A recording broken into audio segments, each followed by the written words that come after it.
Hi හැමෝටම සුබ දවසක් කියලා ප්‍රාර්ථනා කරන්න.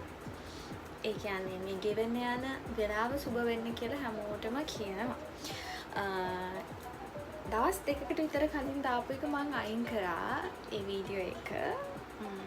සමහරව ඇහුවා කෝ කියලා. මොකද පස්සේ බලාගන්න හිතපු කට්ටියට බලන්න ඕනේ නැහැ. මම ඒක අයින් කරා. ඒකේ ලොකු දෙයක් කියන්න නැහැ. මේ දවස්වල මෙහි විස්තර කියලා තියෙන. ඒ කියන්නේ මම හොඳින් ඉන්නවද? මොකද ගොඩක් කට්ටිය අහනවා ඔයා හොඳින්ද කොහොමද අඳුරන කට්ටිය අපි ඉන්නවනේ. මොකද නිවුස් වල මේ දවස්වල යන දේවලුත් එක්ක අපි ගැන හැමෝම හොයලා බලනවා. මොකද මෙහි ඩුබයි UAE තත්ත්වය කොහොමද කියලා. ඉතින් දැනට නම් ප්‍රශ්නයක් නැහැ. මම ඉන්න ඒරියා එකට මට අඩුම ඇලර්ට් එකවත් එන්නේ නැහැ. ඉතින් අපේ ලංකාවේ ඉන්න හැමෝම මෙහි ඉන්න හැමෝම ආරක්ෂිතව ඉන්නවා ඇති කියලා මම හිතනවා. ඒ වගේම තමයි මං ගැන අහලා බලන ඔයාලා හැමෝටම thank you. යාළුවෝ නෑදෑයෝ දන්න කට්ටිය. ඉතින් ඒගොල්ලන්ට thank you so much. මං ගැන හොයලා බලුවට ආදරෙන්. ඉතින් අද මෙහි ඇත්තටම මේ දවස් කීපය ගැන කිව්වොත් අපිට මේ යුද්ධය කියන එක යුද්ධය කියන්නේ මේ ප්‍රශ්නය ආපු ගමන්ම ආපු දවස්වල ඉඳන්ම අපේ ස්කූල්ස් වල නිවාඩු. මෙහි ළමයි කොහොමත් ඉස්කෝලේ තියන්නේ නැහැ. ළමයි ගෙන්න ගන්න නැහැ. ඉතින් අපිට නිවාඩු තිබ්බා. ඉතින් 23 වෙනිදා වෙනකන් නිවාඩු. මං හිතන්නේ ඒක ඊට වැඩිය දීර්ඝ වෙන එකක් නෑ. දීර්ඝ වෙන්න එපයි කියලා ප්‍රාර්ථනා කරනවා. මේක ඉක්මනට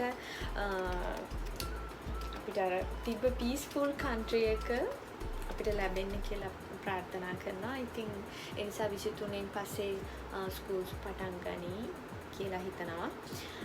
ඉතින් මේ දවස් ටිකේම අතරම මුකුත් කරෙත් නෑ. ඔන්න ඔහේ හිටියා. එළියට යන්නත් විදිහක් නෑ. හැබැයි යන්න ඕන. හරියටම තාම යාළුවෝ හොයාගන්න බැරුණා. එළිය ඇවිදින්න යන්න. මොකද සමහර අයට වැඩ. ඉතින් අද මම හිතුවා මම කුකින් බ්ලොග් එකක් ගන්න කියන්නේ. මම අද උයනවා. ඉතින් අල තෙල් දාන්න තමයි යන්නේ. මම අල තෙල් දාන විදිහට බලමු. උඟුලුනොත් අල තෙල් දාන්නේ. මම ඒ විදිහට හදලා බලන්න. මට වැඩිය හොඳට ඔගොල්ලෝ යන් දන්නවා ඇති. දන්නවා. මට හැබැයි ලොකුවට මේ වීඩියෝස් කරන්නේ කොහොමද කියලා ඇත්තටම අයිඩියා එකක් නැහැ. හැබැයි ඔයාලත් හදලා බලන්න මම අල තෙල් දාන විදිය. ඇත්තට මේක රසයි. ගොඩාක් කල් කියන්නේ මම නම් සතියක් විතර කනවා ඇත්තටම. සතියක් විතර තියාගෙන කන්න පුළුවන්. බලමු කොහොමද මම හදන්නේ කියලා. මම අල ටික පීල් කරගත්තා. මේ සැරේ තියෙන්නේ ලොකු අල. පොඩි අල තිබ්බේ නෑ ඇත්තටම. ලොකු අල තමයි තිබ්බේ. දැන් මම මේක පොඩි අල තිබ්බනම් ලේසි කපන්න. කෝකට් ලේසි. මේ පීල් මම ලංකාවෙන් අරගෙන. හරියට කැපෙන්නේ නෑ ඉතින්. ඒ වුණාට මේ කැපෙන ගාන නැති. මේ අල තෙල් දාන එකට පොඩක් අල ලොකුවට කපා ගන්න ඕනේ. මොකද දැන් මුලින්ම කරන්නේ තැම්බෙන්න තියෙන එක. මේ නම් චූටි වැඩි. හැබැයි චූටි shit.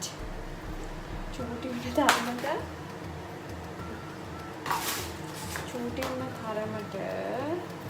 තැම්බෙන්න ලේසි කියලා මම අහන්නේ.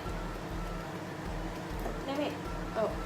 එතනින් ටිකක් ලොකු වගේ මම කමන්නේ.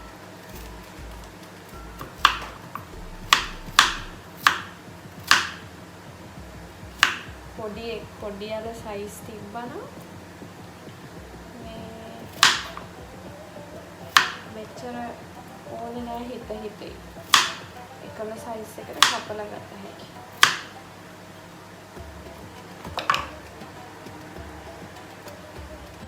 දැන් මම මේකට මුලින්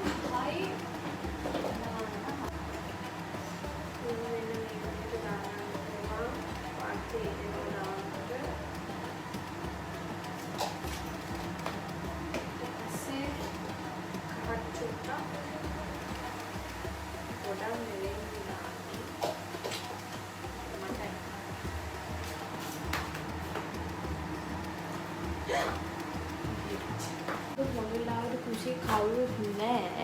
මට නිදහසේ මගේ වැඩේ කරගන්න පුළුවන්.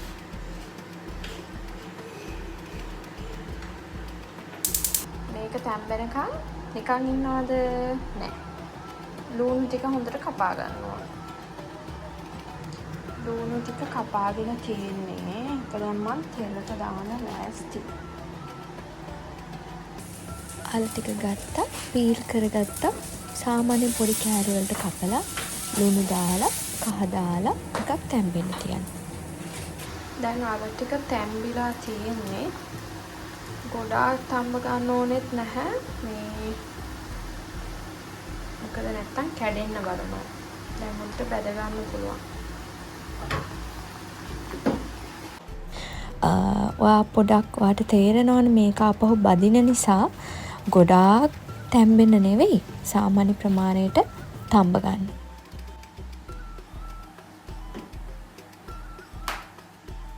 දැන් අල ටික තෙල් දාන්න හදන්නේ.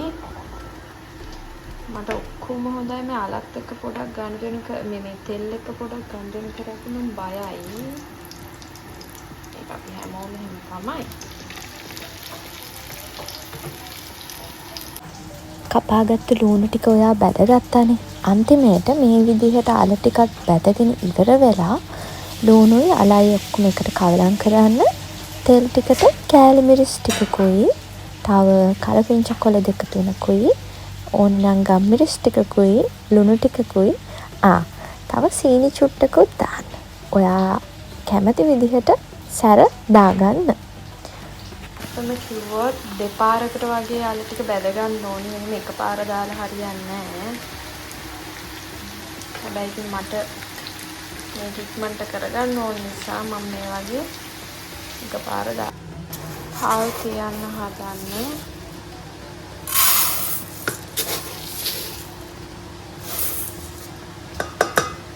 මට විතරයිනේ දෙකක් ඇති හොඳටම.